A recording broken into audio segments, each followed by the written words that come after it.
정현영 청년 여기 보장실에 황금통 이거 그거 갖다 400 몇 장이요? 64장입니다. 464장.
다 같이 일어나셔서 주일 날 예배를 하나님 앞에 올려드리겠습니다.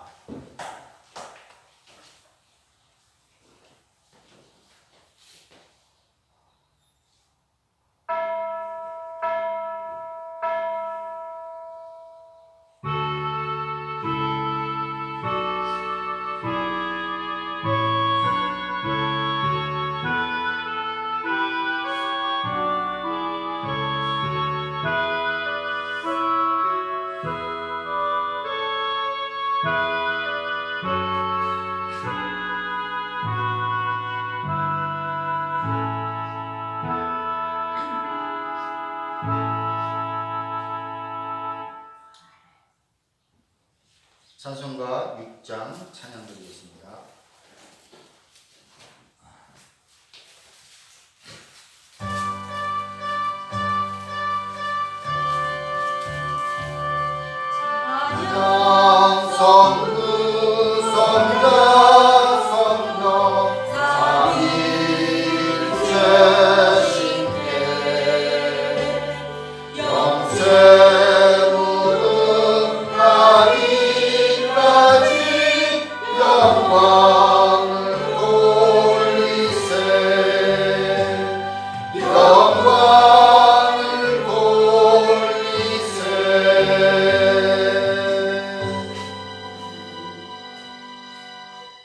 사도신경으로 신앙 고백 드리겠습니다.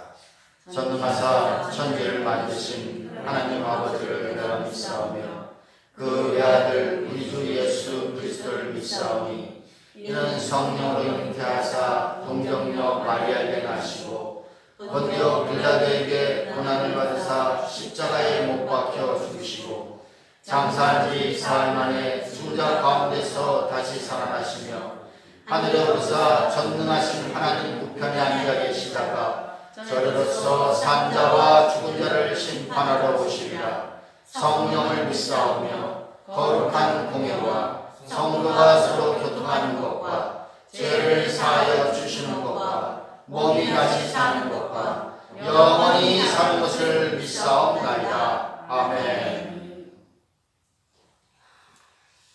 교동문 34번 하겠습니다.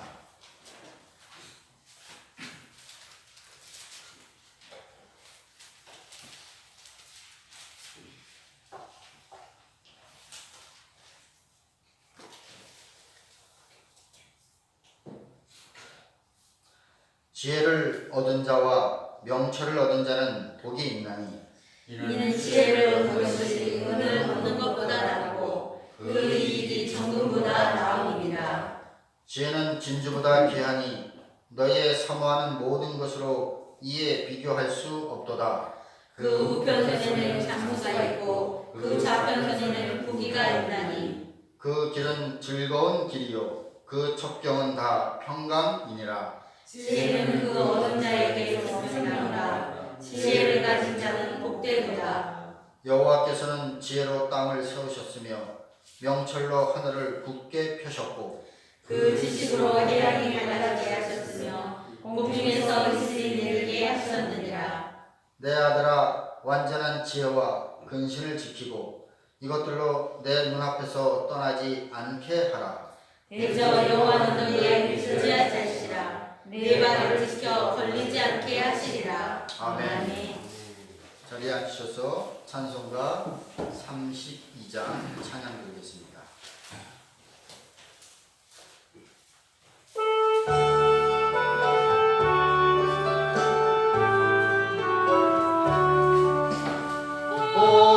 하나님 우리의 창조주시니 내 주님께 귀한 것 드립니다. 내 주께만 엎드려 경배드리며 내 주의 이름 높이 찬양하네. 오 하나님 우리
영적 생각을 바꾸는 신앙 훈련. 주님, 저희들의 영적 세계는 육적인 세계를 지배함을 믿음으로 바라봅니다. 때문에 저희가 신앙하는 믿음의 정체는 예수 그리스도를 믿음으로 우리의 영이 성령의 역사하심으로 거룩한 성도의 삶의 모습으로 세상 사람들과는 구별되고 귀감이 되는 소망의 삶을 살기 원합니다.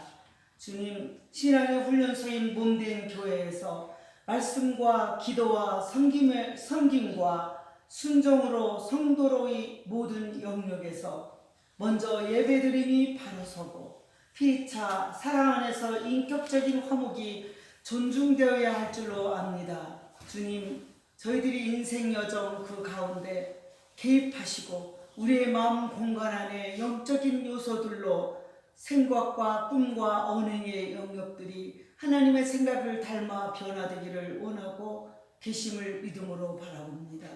주님, 저희들의 기도 중에는 우리 안에 쓴뿌린 부정적 생각들을 밝고 긍정적인 생각들로 가득 차게 하시고 저희들의 신앙생활 중에서 개선되지 못한 각자의 자아가 오늘 또 예배를 통하여 성도의 성숙한 인격들로 거듭날 수 있기를 원하여 간구합니다.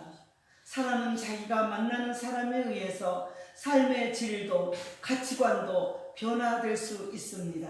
하물며 주님께서 택하시고 자녀 삼으시고 말씀을 통하여 만나주시고 찬송과 기도로 만나주시는 참으로 고마우신 아버지, 저희들은 주님을 만남으로 소망을 품게 되었고 하나님께 영광스러운 섬김의 종들로 거듭난 삶을 순종으로 사는 삶의 정체가 축복의 통로라는 것도 알게 되었습니다. 이 모든 것이 다 하나님의 은혜입니다. 오늘 이 시간 저희들은 안식일을 기억하여 예배를 통하여 영적인 생각들을 바꾸는 신앙훈련을 소망합니다. 참으로 감사하신 아버지, 이 시간 신령과 진정으로 예배드림이 기쁨이며 하나님의 은혜가 저희들의 삶 전폭적으로 감사하며 찬송과 기도문을 올려드리고 귀한 말씀으로 신앙의 옷깃을 여미게 됨을 감사드립니다. 오늘도 말씀을 통해서 새롭고 이제 새로운 결심과 결단을 우리 마음 가운데 성령 하나님께서 주시는 그 결단이 순종으로 나타날 수 있도록 주님 도와주시옵소서. 아름다운 계절 가운데 고유의 명절도 감사함으로 그리고 지난주 모든 주일도 은혜 중에 드리게 하심도 감사드립니다. 원하기는 함께 했던 그분들의 마음속에 안디옥 교회가 생각나게 하시고 선하신 하나님의 역사하심이 그들에게도 임해 주시기를 간절히 기도합니다. 그들의 삶 가운데 성령님을 가볍게 하는 그런 잘못, 하나님께서 나를 택하여 주셨다는 분명한 사실 앞에서 정중하고 이제 겸손함으로 나올 수 있도록 도와주시기 원합니다. 아버지, 저희들의 생각을 때는 참으로 두렵습니다. 아버지, 신앙으로 바로 서야 될 그들이 바로 서지 못하는 안타까운 현실 속에 그들의 모습 속에서 우리들의 모습을 보게 됩니다. 아버지, 저희들도 한없이 부족하고 여립니다. 연약합니다. 기도가 부족합니다. 섬김이 부족합니다. 순종이 부족합니다. 아버지, 주의 말씀을 사모하나 그 말씀 의지하고 세상에 나아가면 그 말씀대로 나는 그리스도인이라는 그런 모습 속에서 사람들에게 기감이 되는 삶을 살아야 될 저희들이, 아버지, 저희들은 혹시나 아버지 부끄러운 삶을 살지 않나 우리가 생각하곤 해봅니다. 아버지, 부족한 저희들을 용서하여 주시고 오늘 또 말씀을 통해서 새롭게 변화되는 귀한 시간이게 하옵소서. 아버지시여, 이 시간도 함께 해야 될 그 얼굴들이 기억납니다. 아버지, 이런저런 그런 핑계로 해서 예배가 회복되지 못한 그들을 용서하시고 불쌍히 여겨 주시어서 그들의 영혼까지도 위로하여 주시고 어서 속히 주 앞에 나와서 함께 예배드리고 그들의 삶이 날마다 형통하여 감사의 조건이 많아질 수 있는 하나님의 은혜가 그들에게도 임하게 하여 주시옵소서. 이 시간 같은 마음으로 머리 숙인 사랑하는 우리 성도 모두에게도 이 시간 감사함으로 나왔으니 예배를 통해서 내게 어떤 문제, 삶의 문제가 막혔든 어떤 어려운 문제든 건강의 문제든 물질의 문제든 직장의 문제든 아버지여 인간관계이든 모든 문제에서 풀릴 수 있는 사랑의 은혜를 허락해 주시옵소서. 무엇보다도 겸손함으로 나아가고 겸손함으로 우리가 서로 인격적으로 존중하며 그리고 화목을 이루어갈 수 있는 우리 안디옥 교회가 될 수 있도록 주님 우리 마음속에 성령님 선한 역사하심으로 우리 마음 가운데 임재하여 주시옵소서. 주님 아시지요? 우리 안디옥 교회가 참 어려운 여러 가지 조건이 있습니다. 주님은 아시지요? 주님만이 하실 수 있습니다. 저희들은 기도할 수밖에 없습니다. 아버지시여 좋은 길로 선한 길로 인도하여 주시옵소서. 귀하신 목사님 세우셨습니다. 목자의 기도를 그 눈물을 지는 주님 보시고 기억하여 주시옵소서. 헌신적으로 목회자와 성도를 섬기는 우리 사모님 그 섬김을 주님 기억하여 주셔서 쓰라의 자녀들도 건강으로 하는 일에 축복하여 주셔서 누구를 만나든지 귀감이 되게 하시고 무엇을 하든지 인정받는 귀한 아들들로 삼아 주시옵소서. 아버지 우리 가슴 속에 모두가 기도의 제목들이 있습니다.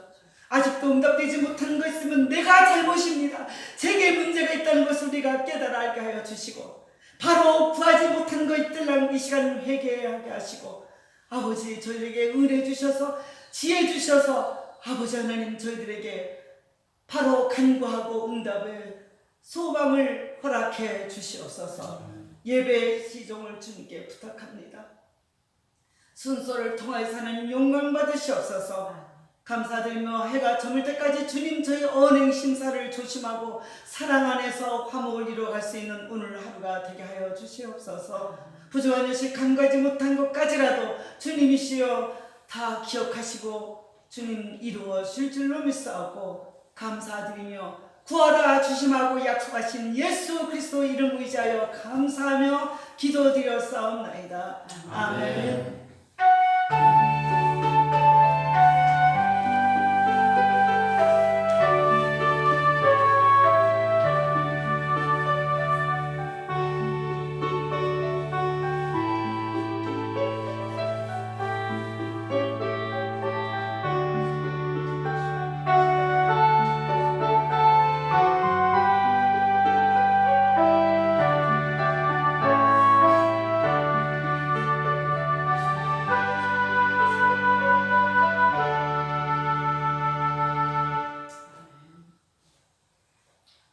하나님의 말씀 우리 보겠습니다.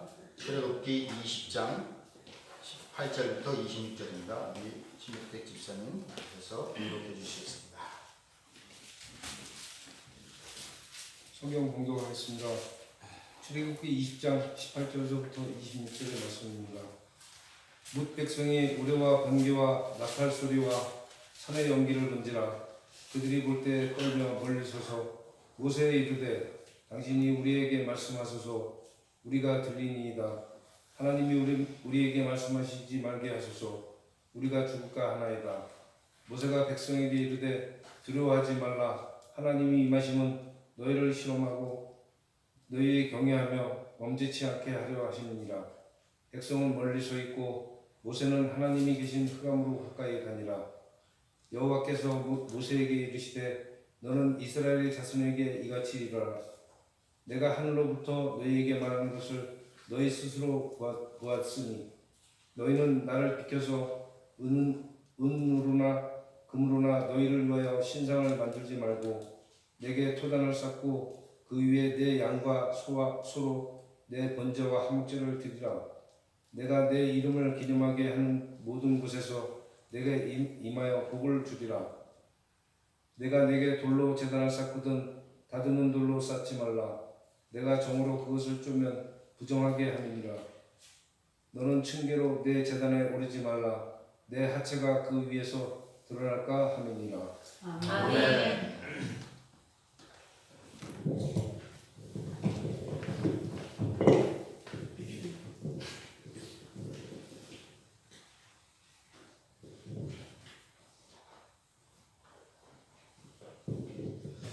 우리 한번 같이 인사 나누겠습니다. 교회 참 잘 오셨습니다. 예배 시간 내내 은혜 받으시기 바랍니다. 아멘. 아멘. 추석 명절은 잘 쉬셨습니까? 더 얼굴들이 광채가 나오는 것 같습니다. 저도 실컷 먹고 왔습니다.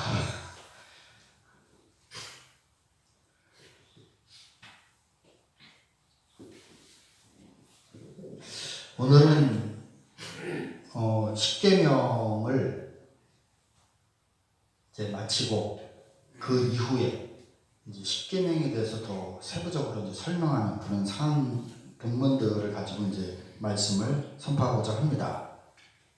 그동안은 이스라엘 백성들이 지금 어디에 있는 상황입니까? 시내산, 호렙산이라고도 하는 그 시내산에 모세는 하나님 앞에 와 있고 그 백성들과 이스라엘 백성들은 어느 정도 선에서 멈춰 있는 상황입니다. 그런 상황에서 하나님이 십계명을 모세를 통해서 주십니다. 이스라엘 백성에게요. 그러고 나서 이제 오늘 본문이 시작됩니다. 오늘 본문 내용을 보면은 먼저 하나님이 자기를 계시를 하십니다.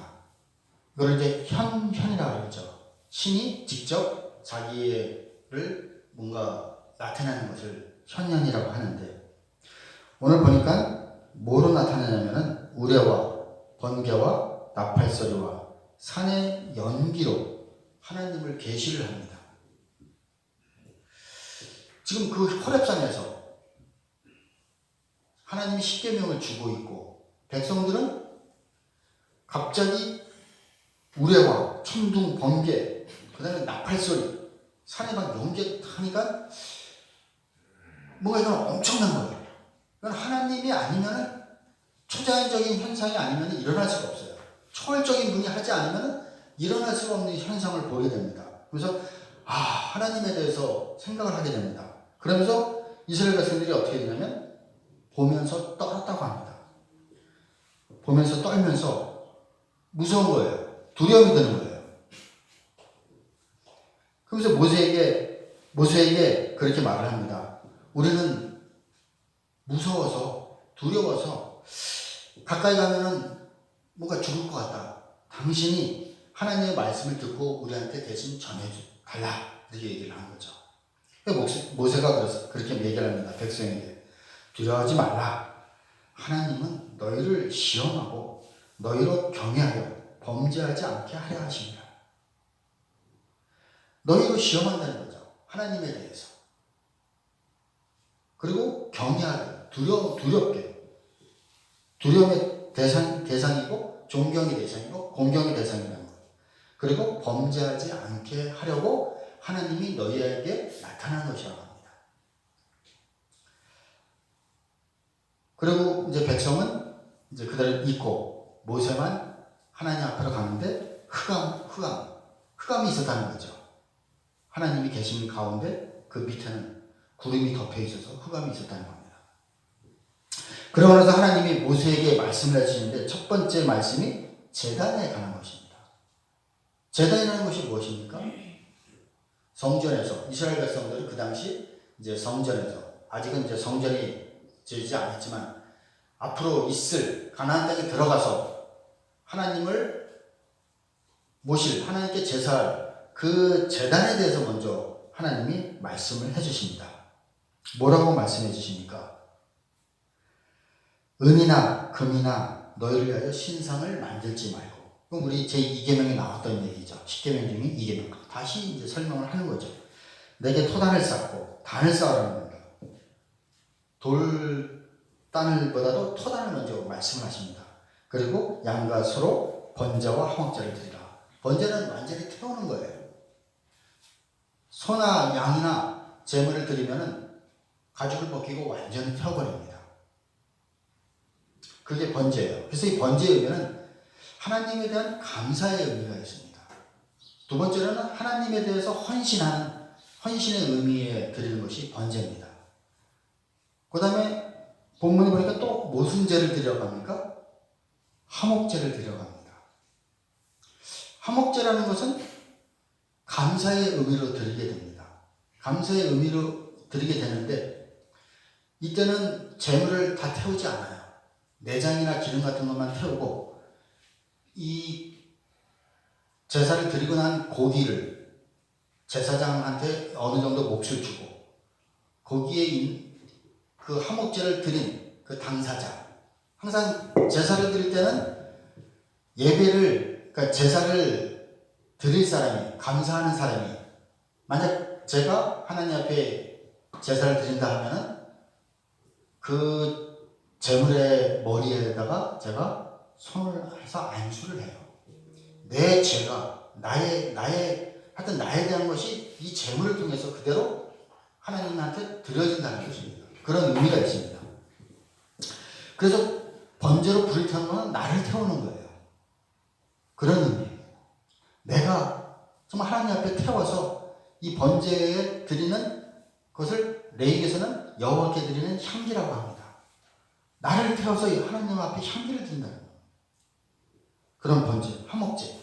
나를 잘라서, 나를 제물을 하나님 앞에 드리고 나를 살점을 다 잘라서 같이 나눠 먹는 거예요. 그런 의미가 있는 것이 화목제입니다. 근데 그것을 어디에서 드리냐? 제단에서, 성전에서. 그래서 그 이후에 나오는 말이 내가 내 이름을 기념하게 하는 모든 곳에서 내게 임하여 복을 주리라.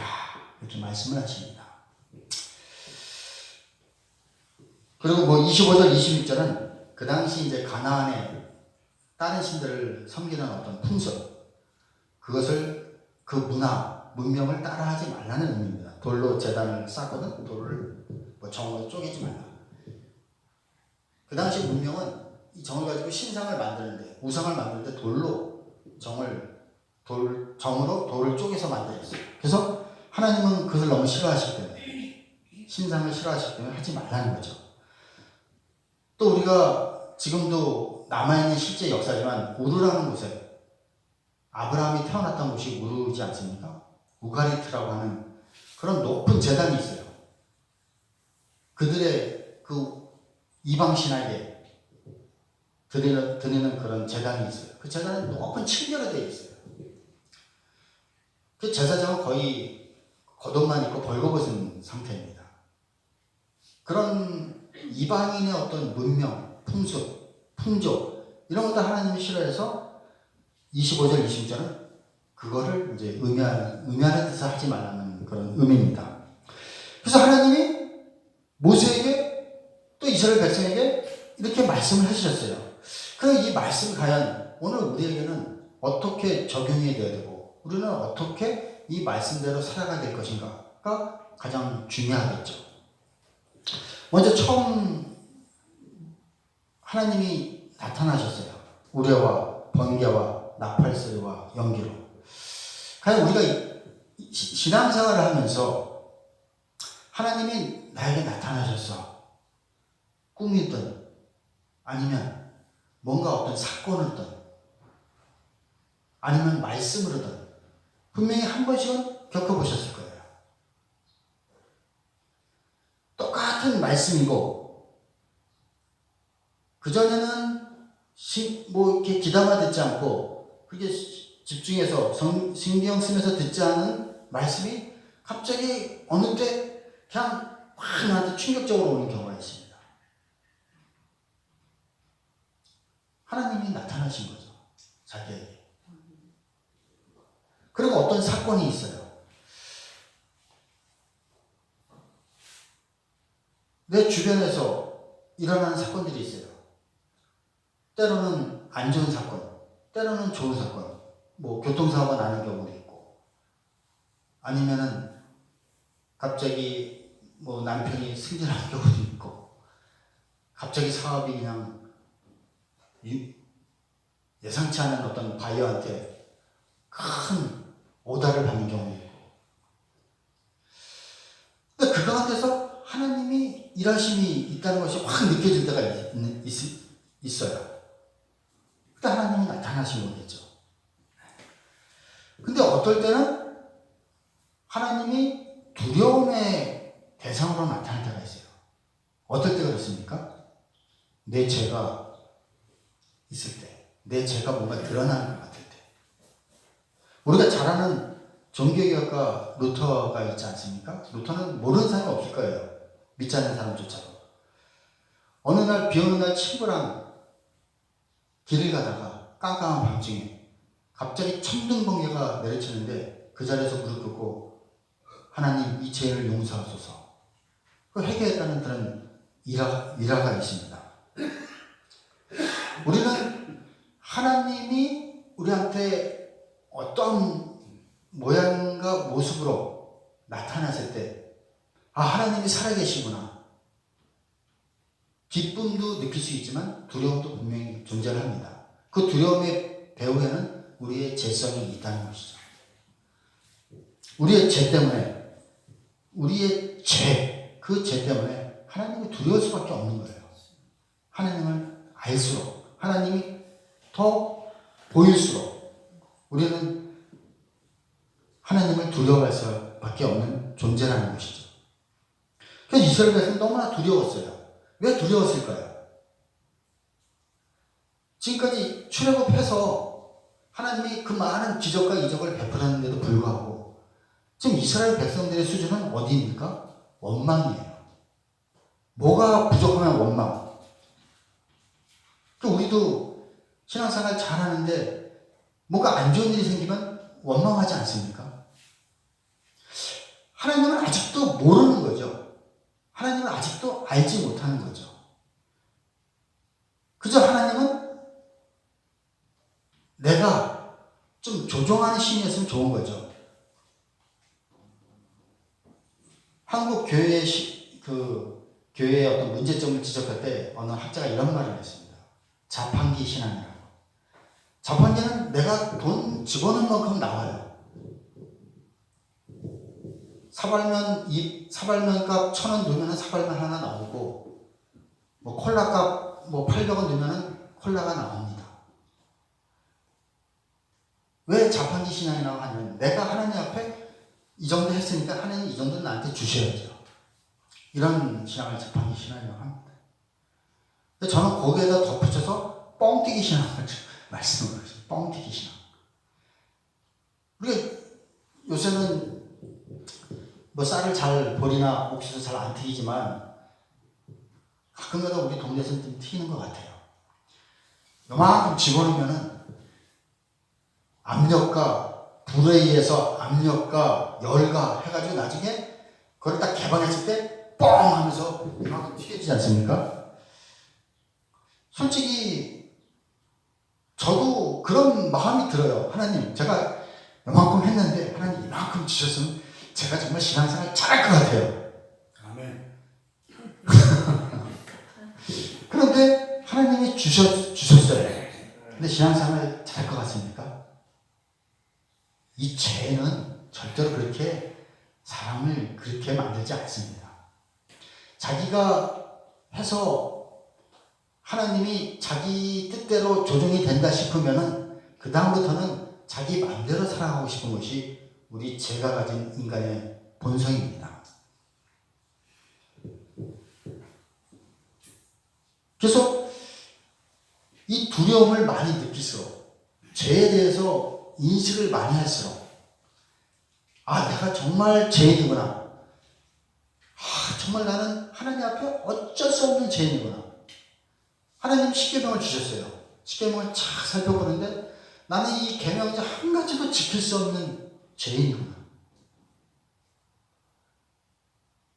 그것을 깊이 느끼게 되면 은혜는 더 깊어집니다.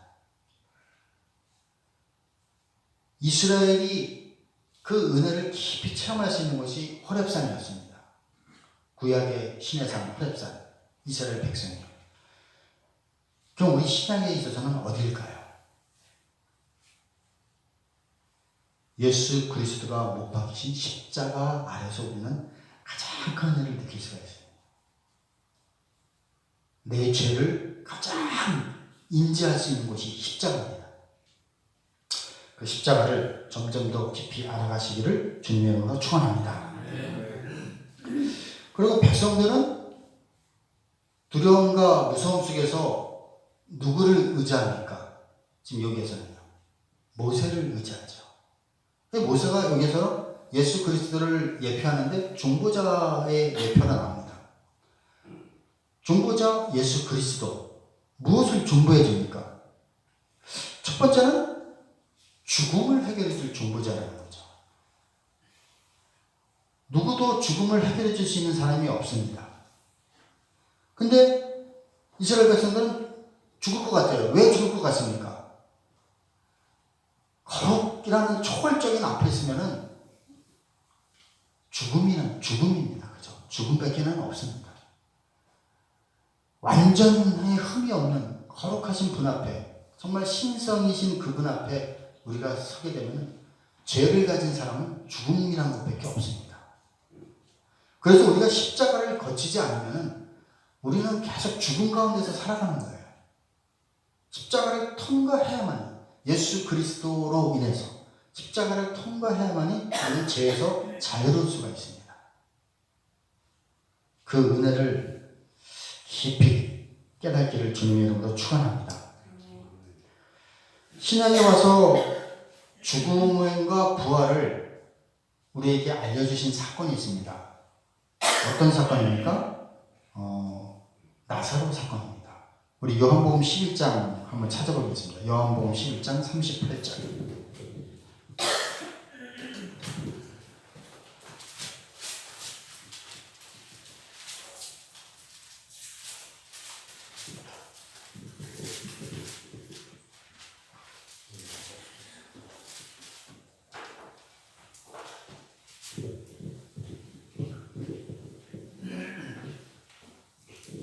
요한복음 11장 17절부터 제가 읽겠습니다. 165페이지입니다. 165페이지.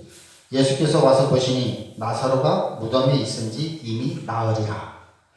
베다니는 예루살렘에서 가깝기가 한 오리쯤 되매 많은 유대인이 마르다와 마리아에게 그 오라비의 일로 위문하러 왔더니 마르다는 예수께서 오신다는 말을 듣고 곧 나가 맞이하되 마리아는 집에 앉았더라. 마르다가 예수께 여짜오되 주께서 여기 계셨다면 내 오라버니가 죽지 아니하였겠나이다. 그러나 나는 이제라도 주께서 무엇이든지 하나님께 구하시는 것을 하나님이 주실 줄을 아나이다. 예수께서 이르시되 내 오라비가 다시 살아나리라. 마르다가 이르되 마지막 날 부활 때에는 다시 살아날 줄을 내가 아나이다.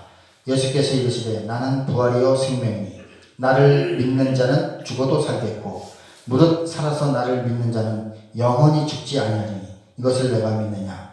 이르되 주여 그러하이다. 주는 그리스도시요 세상에 오시는 하나님의 아들이신 줄 내가 믿나이다. 이 말을 하고 돌아가서 가만히 그 자매 마리아를 불러 말하되 선생님 오셔서 너를 부르신다 하니 마리아가 이 말을 듣고 급히 일어나 예수께 나아가매. 예수는 아직 마을로 들어오지 아니하시고 마르다가 맞이했던 곳에 그대로 계시더라. 마리아와 함께 집에 있어 육아하던 유대인들은 그가 급히 일어나 나가는 것을 보고 곡하러 무덤에 가는 줄을 생각하고 따라가더니 마리아가 예수 계신 곳에 가서 배웠고 그 발 아래 엎드려 이르되 주께서 여기 계셨다면 내 오라버니가 죽지 아니하였겠느냐 하더라. 예수께서 그가 우는 것과 또 함께 온 유대인들이 우는 것을 보시고 심령에 비통히 여기시고 불쌍히 여기사 이르시되 그를 어디 뒀느냐. 이르되 주여 와서 보옵소서 하니 예수께서 눈물을 흘리시더라.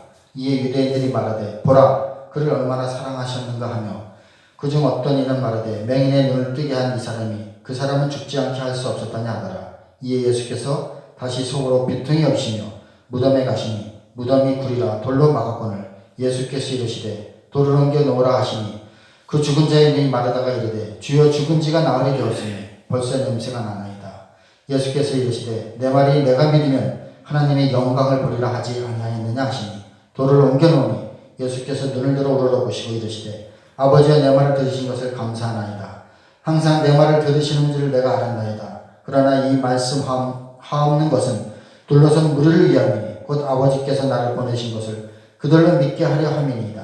이 말씀을 하시고 큰 소리로 나사로야 나오라 부르시니 죽은 자가 수족을 배로 동인 채로 나오는데 그 얼굴은 수건에 쌓였더라. 예수께서 이르시되 풀어놓아 다니게 하라 하시니라. 아멘.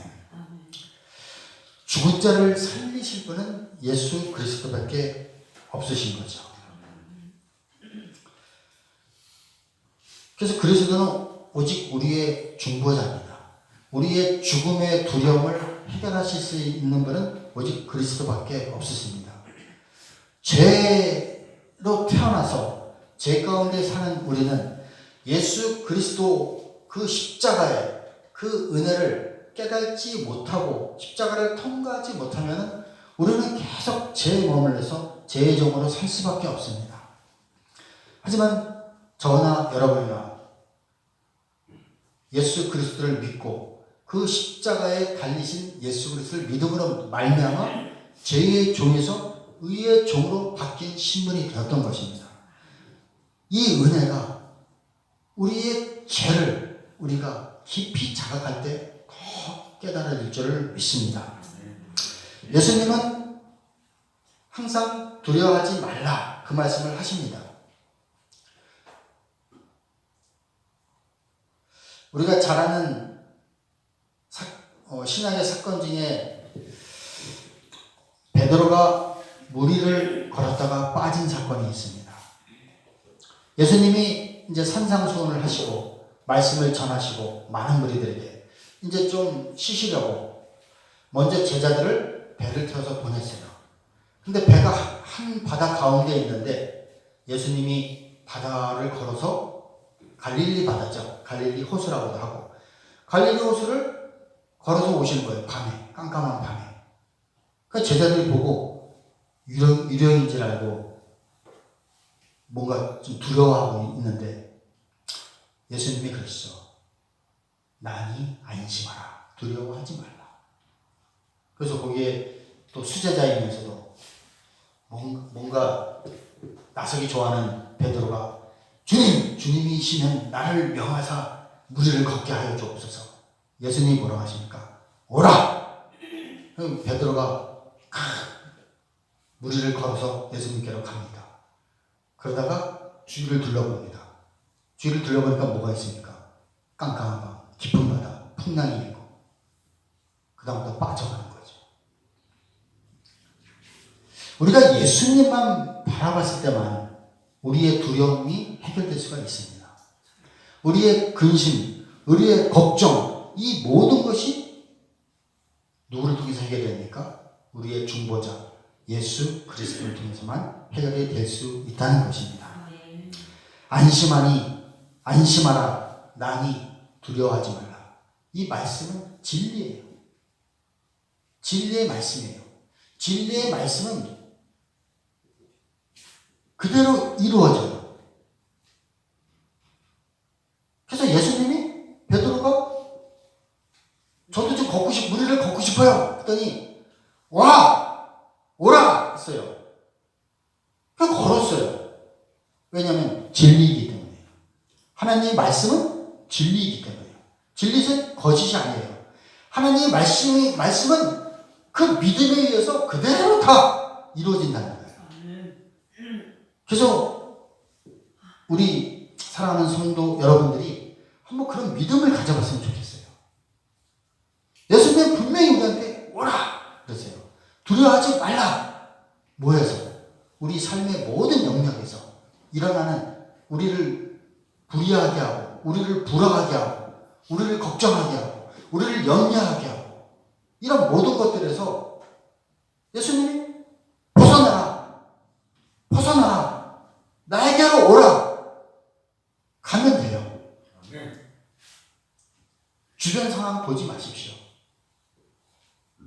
아무리 엄청난 그런 정말 상황이 나의 존재를 우습게 할 수는 없어요. 예수님의 말씀이 내가 임하면은 내가 그 말씀대로 따라가면은 그 말씀을 믿고 가면은 그 말씀은 진리이기 때문에 그대로 이루어진다는 겁니다. 그 이루어짐을 우리의 삶 속에서 꼭 체험하시기를 주님의 이름으로 축원합니다. 그래서 주님은 항상 우리에게 안심하라 해요. 두려워하지 말라 해요. 왜? 내가 하나님의 중보자야. 하나님과 너희를 이어주고 있어. 그러니까 나와 너희는 묶여 있어. 뭘로? 십자가로, 세례로 묶여져 있어. 죽음도 묶여져 있고 부활도 묶여져 있고 모든 것이 묶여져 있어. 그래서 나만 믿고 나 묶여져 있다는 것을 믿고 가면은 너희는 뭐든지 구하는 대로 이루어질 수가 있다는 것입니다. 그 믿음이 있으시기를 주님의 이름으로 축원합니다. 아멘. 너희는 마음에 근심하지 말라. 하나님을 믿으니 또 나를 믿으라. 아멘. 내가 곧 길이요 진리요 생명이니 나로 말미암지 않고는 아버지께로 올 자가 없느니라. 예수님이 길입니다. 그 예수님에 묶여서 그 길을 같이 간다면 결코 우리의 목적한 곳이 방향이 틀어질 수 없을 것입니다. 십자가로 그 향하신 예수 그리스도를 따라서 그 십자가를 향해서 간다면 우리에게는 부활이 있을 줄 믿습니다. 아멘. 예수님은 모세가 흑암 속으로 들어갔어요. 왜 여기서 흑암이 나오는지 모르겠어요. 근데 저는 그 흑암이 꼭 예수님이 십자가에서 죽으셔가지고 그 어둠 속에서 3일 동안이 계시지 않았습니까? 그 흑암이 자꾸만 연상이 돼요. 흑암 속으로. 하지만 그 흑암을 지나갔을 때는 누가 나타납니까? 하나님의 영광이 나타납니다. 우리는 예수님이 십자가로 갔기 때문에 우리도 십자가로 가야 돼요. 그 십자가는 때로는 우리에게 고난이에요. 그래서 많은 사람들이 십자가는 싫어. 하나님은 좋아. 복 주시는 하나님만 좋아. 어떤 복? 물질의 복, 행복의 복, 기쁨의 복, 이런 복만 주시는 하나님만 좋고 고난은 나 겪고 싶지 않아. 근데 성경은 우리에게 고난이 있다는 거죠. 우리의 인생에 고난이 없이, 이 십자가가 없이 우리가 하나님의 그 수준 높은 구원에 이르지를 못한다는 겁니다. 그래서 광야 40년 동안을 이스라엘을 뱅뱅뱅뱅 돌리시는 거죠.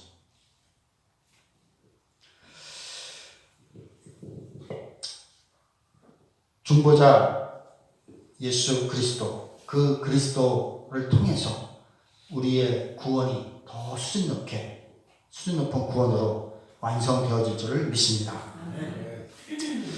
그리고 하나님은 하나님의 그 이름을 기념하라고 합니다. 하나님의 이름이 무엇입니까? 구원이에요, 구원. 그리고 하나님의 이름은 우리를 회복시키겠다는 거예요. 창조한 아담보다도 더 나은 존재로 다시 회복시키되 좀 더 나은 존재로 회복시키겠다는 거예요. 그것이 하나님의 이름이에요. 어떤 사람을, 이 엉터리 같은 삶을 사는 나를, 이 정말 변질되고 왜곡되어서 썩어져가는 나를, 부패되어가는 나를 하나님은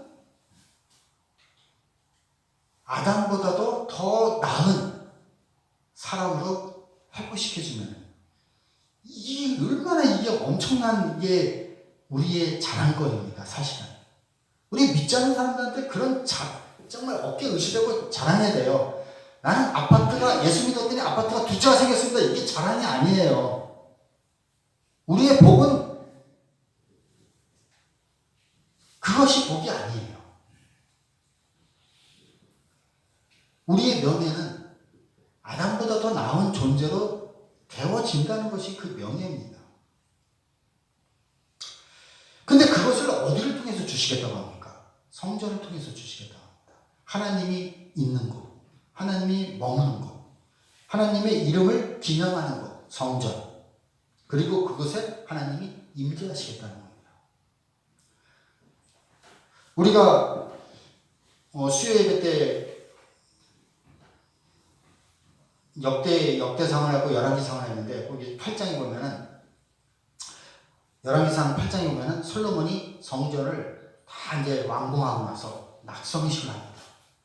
낙성식을 하면서 기도를 하세요. 기도를 하면 하나님을 향해서 두 발을 벌려서 기도를 하는데 기도에서 가장 저는 마음에 와닿는 것이 이곳에 하나님의 이름을 기념하고 계속 이제 제사를 드릴 거 아니에요. 하나님의 이름을 기념하는 이곳에 하나님이 임재가 있는 이곳에서 우리가 기도할 때에 무슨 기도든지 하나님이 다 들으실 줄을 믿습니다. 솔로몬은 그렇게 기도했죠. 그 기도 중에는 어떤 기도가 있냐면은 기근과 전염병이 있을 때 성전을 향하여 기도할 때에 하나님이 들어주실 줄 믿습니다가 솔로몬의 기도였어요. 지금 우리가 팬데믹 상황입니다. 우리는 끊임없이 기도해야 됩니다. 성전에서. 오늘날 우리 성전은 어디입니까? 교회예요. 일단 첫 번째로. 교회예요. 예배당이나 건물이 아니에요.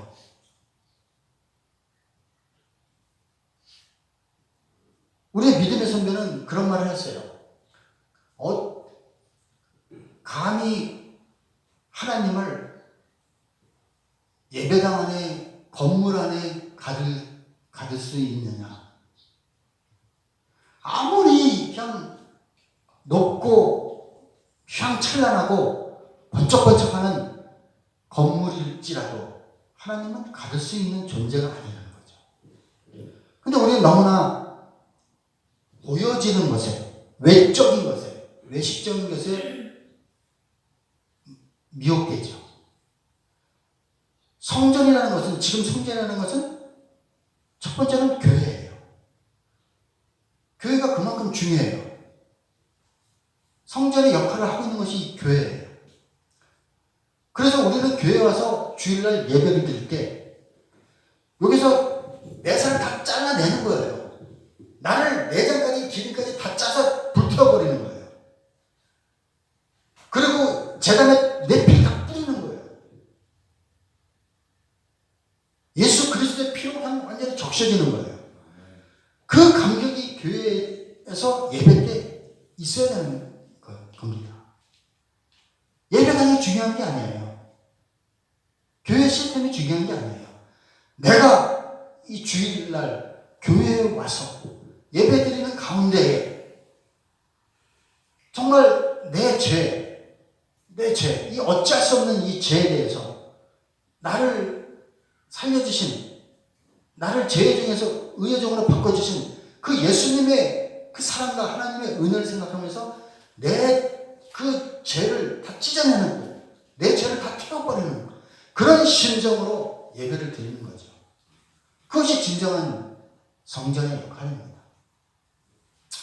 근데 우리는 너무나 많은 교회를 지으려고 뭔가 교회를 지어야 돼, 건물을 지어야 되죠. 그것도 좋지만 너무 무리하고 정작 본질은 왜곡되고 정작 중요한 것은 잊어버리는 그런 일들이 일어났죠. 그리고 예수님이 성전이라고 하시죠. 요한복음 2장 13절 보시면은 이제 예수님이 성전을 딱 갔더니 성전에서 무슨 일이 벌어지고 있냐면은 많은 사람들이 장사를 하고 있어요. 예수님이 화가 났어요. 내 집은 기도하는 집인데, 내 집은 기도하는 집이라는 것은 하나님께 기도하는 것이잖아요. 하나님을 기념하는 것이에요. 하나님의 이름으로 하나님 하면서 하나님을 기념하고 기도하는 곳이에요. 근데 그곳에서 탐심과 탐욕에 가득 찬 그런 무리들의 장사가 이루어지고 있다는 거죠. 하나님 뒤집어, 예수님은 막 뒤집어 엎으셨죠. 그러고 나서 이 바리새인들이나 이 제사장들이 예수님을 아주 몹시 싫어하고 이제 미워하면서 하는 말이 막 비꼬죠. 근데 예수님이 내가 이 성전을 허물고 3일 만에 사흘 만에 다시 성전을 세우리라. 자기 몸, 예수님이 자기 육체를 가리켜 한 말이더라. 요한복음에 나와 있습니다. 요한복음 2장 13절부터 22절이에요. 예수님이 성전이에요. 예수님이 성전. 그러니까 우리가 하나님과 하나님의 이름과 그리고 그 하나님의 기념하고 하나님의 임재, 이 모든 것을 의미를 느낄 수 있는 것은 예수 그리스도 아니라는 거예요. 그래서 예수님이 너희가 내 안에 거하고 내가 너희 안에 거하면 뭐든지 원하는 데 구하라. 그러면 다 이루어 주시리라 말씀하셨어요.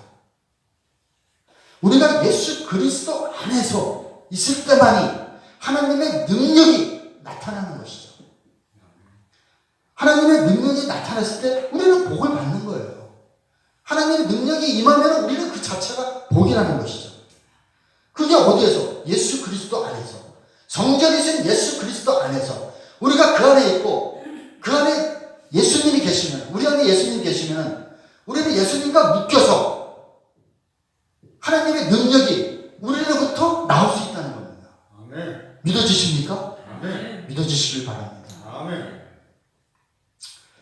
그래서 복이라는 것은 오늘 모세를 통해서 하나님이 복을 주리라. 내 이름을 기념하는 곳에, 임재하는 곳에 하나님이 복을 주시리라 합니다.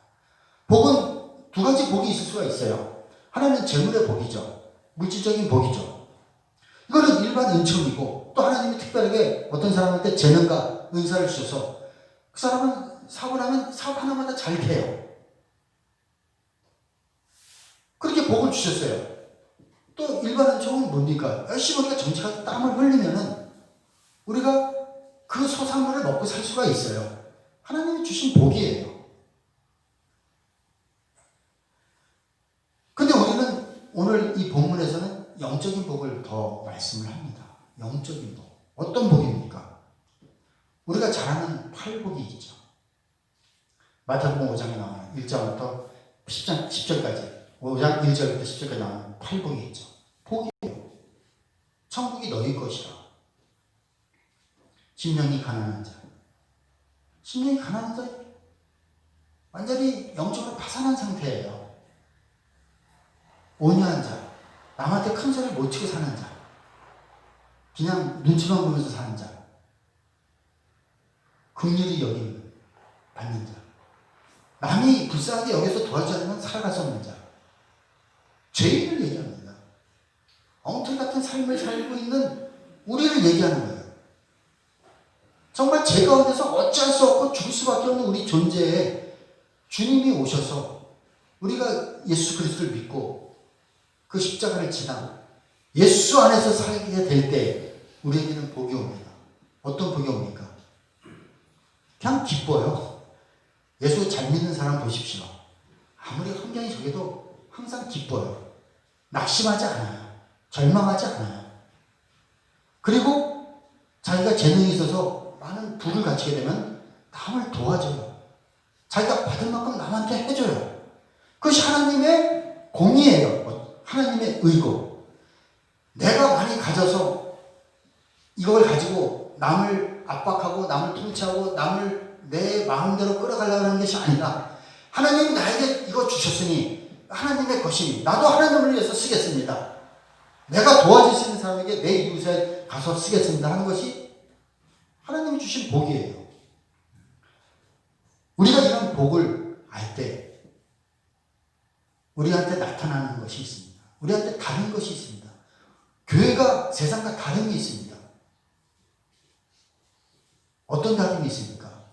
사랑을 할 수 있다는 겁니다. 고린도 13장에 나오는 그 사랑을 할 수 있다는 거죠. 어떤 사랑입니까? 용서하지 못할 것을 용서할 수 있는 능력이 생겨요. 또 교회가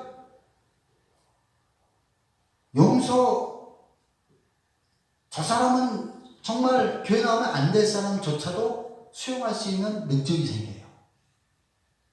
예수님이 그 일을 하셨죠. 이 땅에 오셔서 잃어버린 양들을 위해서. 혈루병 아니면 구원 공동체에서 제일했네요. 안진뱅이, 문두병 걸린 사람, 절름발, 귀신 들린 자, 창기, 세리, 그런 사람들 다 구원의 공동체로 다 이끌어 오셨어요. 교회와 믿는 자들이 능력은, 복은 그것을 할 수 있다는 거예요. 그리고 그 복을 누릴 수 있다는 거예요. 용서받지 못할 내가 예수 그리스도의 그 십자가를 해서 용서받았다는 그 큰 은혜가 70번씩 7번이라도 7번씩 70번이라도 용서할 수 있는 거죠. 그게 사랑이죠. 육으로서 판단하지 않고 영으로서 판단하게 되는 거죠. 우리는 하나님이 나에게 어떤 분이신가, 인격자로 찾아오신 분이냐에 대해서 또 어떤 목적과 목표를 가지고 계신가 한번 고민을 해봐야 됩니다. 아담을 창조하실 때 주셨던 하나님의 영을 우리는 다시 회복하고 하나님의 형상을 회복하기를 하나님은 지금도 원하시고 그 일을 하고 계신다는 거죠. 그래서 우리는 그리스도적 삶을 살기를 원하세요. 하나님은. 그 그리스도적인 삶이 뭡니까? 그 권력이 막강한 그 신으로서의 그 초월적인 분이 그 십자가를 그냥 걸어가셨다는 겁니다. 십자가에 매달리셨다는 겁니다. 왜 그러셨을까요? 왜 하나님이 그렇게 우리를 원하실까요? 우리는 구원받은 신분이에요. 구원의 자녀예요. 근데 자녀가 수준 높은 구원을 이루기를 원하시는 거죠. 목욕탕에서 화재가 났는데 빨개먹고 나오는 그런 구원이 아니라 정말 멋있는 완성된 모습. 정말 하나님이 봐서 야, 넌 나랑 이제 비슷한 수준이구나. 이런 차원 높은 그런 수준에 원하시는 거죠. 그러니까 이런 것이 이것보다도 용서할 수 있는 그런 수준이 될 수가 있는 거죠. 힘든 거죠, 사실. 하지만 그리스도 안에서 우리는 점차 이루어지고 있다는 사실입니다. 양보하기, 희생하기 어렵고 용서하기, 또 자비, 긍휼이 힘들고 사랑보다 성공과 권력을 탐하는 세상에서 나를 주의 말씀으로 만들어서 세상에 보내시는 거예요. 그럼 나를 보고 세상이 나도 하나님을 좀 만나야 되겠다는 그런 마음을 갖게 만드는 거죠. 그런 수준이 되기를, 저와 여러분이 되기를 주님의 이름으로 축원합니다. 살아계신 하나님 아버지, 우리의 인생을 통해서 우리의 삶의 모든 그 삶을 통해서 우리를 이끌어 가시고 우리를 인도해 가시는 줄을 믿습니다. 하나님, 때로는 하나님이 두렵습니다. 때로는 하나님 믿는 것이 힘듭니다. 때로는 하나님 믿는 것이 맞는가 들 때도 있습니다. 하지만 우리는 하나님이 선택하시고 홍해를 건넌 출애굽한 백성들 같은 그런 신분의 자녀로서의 그 신분이 이루어진 상태입니다. 하지만 하나님의 자녀로서 그 수준을 가지려면 우리의 인생 가운데 가정을 겪을 수밖에 없습니다. 하지만 그 가정 속에서 사건마다 분명히 하나님은 우리에게 나타나 주셨고 그 하나님을 우리가 발견함으로 인해서 더욱더 하나님이 원하시는 그 목표와 목적대로 살아가게 될 줄 믿습니다. 우리로 구원의 완성을 보고자 하시는 하나님의 그 목표와 목적이 절대로 실패할 수 없음을 믿고 의지하며 예수 그리스도 안에서 참된 믿음의 삶, 그리스도적 삶, 예수의 삶을 살아갈 수 있도록 주님 축복하여 주시옵소서. 예수님의 이름으로 기도드립니다. 아멘.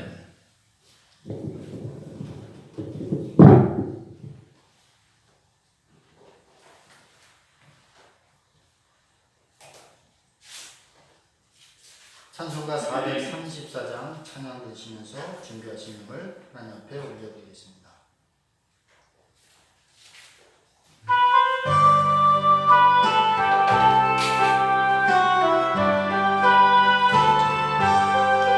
나의 갈 가다보고 예수 인도하시니 내 주 안에 있는 그를 어찌 의심하리요 믿음으로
예수 인도하시니 그의 사랑 어찌 큰지 말로 알 수 없구나. 성령 감화하는 영원 하늘나라 갈 때에 영영들을 나의 찬송 예수 인도하셨네. 영영들을 나의 찬송 예수 인도하셨네.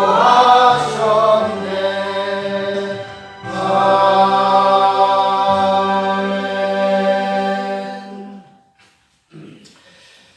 우리를 십자가로 죄 중에서 의의 중으로 건져주시고 이제 우리의 삶이 예수 그리스도가 나를 살려주신 그 은혜에 따라 내가 사는 것이 예수 그리스도의 사심으로 살아가는 것을 목표와 목적으로 믿음으로 함께하는 우리 성도들마다 그 삶 속에서 예수의 삶이 드러나고 보여질 수 있도록 주님 복을 내려 주시옵소서.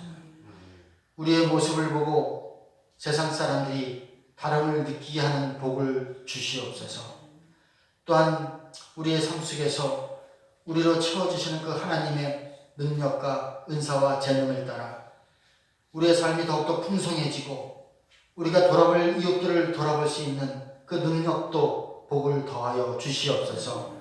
귀한 손길들 주님 다 하시고 손길마다 축복하여 줄 줄 믿습니다.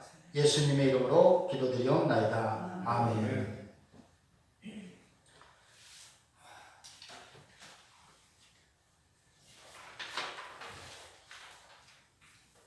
10월 둘째 주 이제 10월 10일부터는 이제 주일 오후 예배랑 수요 예배, 금요 예배를 다 드립니다.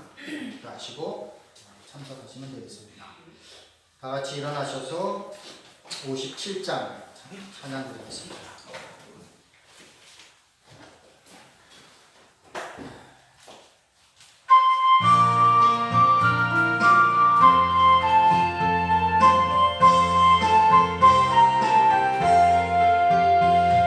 즐겁게 안식할 날 반갑고 좋은 날 내 맘을 경배하니 즐겁고 기쁜 날 이 날을 천하만 민 아버지 앞에서 참되신 삼위일체 거룩하 부르네. 이 날의 하늘로서 새 양식 내리네. 성회로 모이라고 종소리 울리네. 오늘의 밝은 빛은 온 세상에 주며 또 영생 물이 흘러 시원케 하시네. 이 안식 지킴으로 새 은혜 입어서 영원히 쉬는 곳에 다 올라갑시다. 성급게 찬미하고 성자와 또 성령 참되신 삼위일체 찬송할지어다.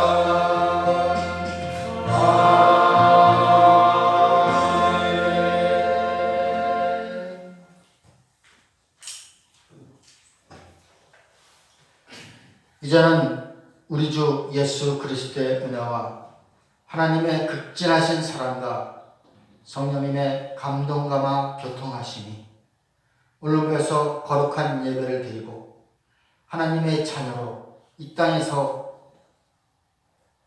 예수 그리스도의 삶을 살기를 다짐하고 결단하는 우리 성도들 머리 위와 교회 위에 이제로부터 영원토록 함께 있을지어다. 아멘.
아유.